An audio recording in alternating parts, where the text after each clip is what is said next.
అస్సలాము అలైకుం వరహమతుల్లాహి వబరకాతుహు. అందరికీ నమస్కారం. సోదరులారా, భారతదేశానికి స్వాతంత్రం వచ్చినప్పటి నుంచి, అదేవిధంగా భారతదేశంలో వక్ఫ్ బోర్డుకి సంబంధించిన చట్టం వచ్చినప్పటి నుంచి మన ఉమ్మడి ఆంధ్ర రాష్ట్రానికి కానివ్వండి, లేదా ఆంధ్ర తెలంగాణ సపరేట్ అయిన తర్వాత మన ఆంధ్ర రాష్ట్రానికి కానివ్వండి, చాలామంది వక్ఫ్ బోర్డు చైర్మన్లు పనిచేసినారు. ఎంతమంది వక్ఫ్ బోర్డు చైర్మన్లు అయితే ఇక్కడ పనిచేసినారో వాళ్ళు ఎవరు అనేది కూడా ప్రజలకు తెలిసే పరిస్థితి లేదు.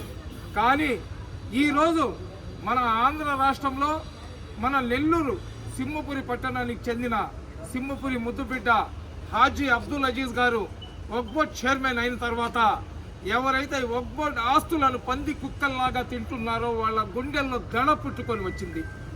గతంలో హాజీ అబ్దుల్ అజీజ్ గారు మన సింహపురి గడ్డకు మేయర్ లాగా ఉన్నప్పుడు అతను ఏ విధంగా అభివృద్ధి చేశాడో, ఏ విధంగా ఒక ముస్లిం వ్యక్తి మేయర్ లాగా ఏదైతే సెన్సేషన్లు ఉన్నాయో, ఏదైతే అద్భుతాలు ఉన్నాయో, అద్భుతాలను సృష్టించే శక్తి ఒక ముస్లింకి ఉంటుందని చెప్పి అతను నిరూపించినాడు.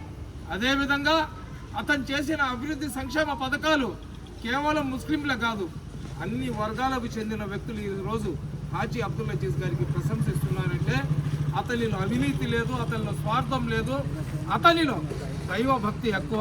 అదేవిధంగా అతని కళ్ళ ఎదురుగా ఏ తప్పు జరిగినా కానీ దాన్ని అతను సహించడు.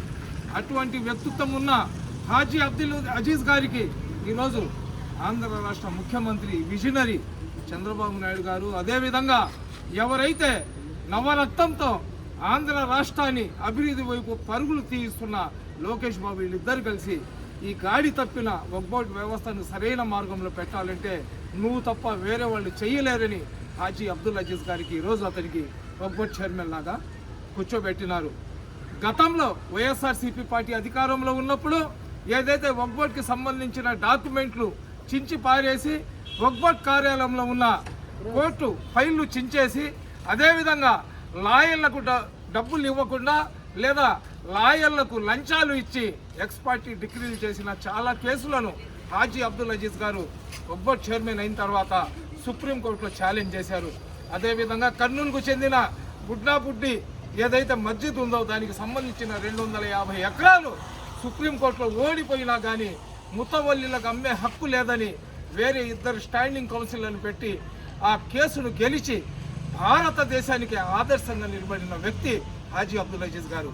కొంతమంది వైఎస్ఆర్సీపీలో ఉన్న లుచ్చా యదవలు, తెలుగుదేశంలో ఉన్న బ్రోకర్లు, కొంతమంది ఒక పానకంలో పుడక లాంటి వాడు, నీటిలో బుడగ లాంటి వాడు, అదేవిధంగా ఎండిపోయిన చెట్టు కొమ్మల మీద ఉడత లాంటి వాడు ఒకడు మన గుంటూరు నుంచి హాజీ అబ్దుల్ అజీజ్ గారి మీద రకరకాల పోస్టులు పెడుతున్నారు. అయ్యా, నువ్వు ఏదైతే హాజీ అబ్దుల్ అజీజ్ గారి మీద పోస్టులు పెడుతున్నావు కదా, నువ్వు తూదాకులు సాహిబు మాకు తెలుసు, నువ్వు నూరు భాష మాకు తెలుసు, అయినా కానీ తూదాకులు కానీ నూరు భాషలు కానీ వాళ్ళకి ఈమాన్ ఉంటుంది. నీ గుండెల మీద చేయి పెట్టుకొని చెప్పు, నువ్వు మన హాజీ అబ్దుల్ అజీజ్ గారు వక్ఫ్ బోర్డు చైర్మన్ అయినప్పటి నుంచి వక్ఫ్ బోర్డులో ఏదైనా అతను అవినీతి చేసినాడా? ఏదైతే మనకు ప్రతి దర్గాలో ఈరోజు మధ్యాహ్నం పూట పోతే 200 మందికి వక్ఫ్ బోర్డు తరఫున అన్నం పెట్టే కార్యక్రమాలు తీసుకుని వచ్చినారు. అదేవిధంగా ఏదైతే మన మహిళలు ఉన్నారో వాళ్లకు స్కిల్ డెవలప్మెంట్ సెంటర్లు పెట్టి వాళ్లకు సమాజంలో అందరితో పాటు జీవించడానికి ప్రయత్నం చేస్తున్నాడు. అదేవిధంగా వక్ఫ్ బోర్డు ఆస్తులు వేరే వాళ్ళకి లీజ్కి ఇవ్వకుండా ఇంటర్నేషనల్ స్కూళ్ళు పెట్టి భారతదేశానికి ఒక ఆదర్శమూర్తిగా నిలబడ్డాడు.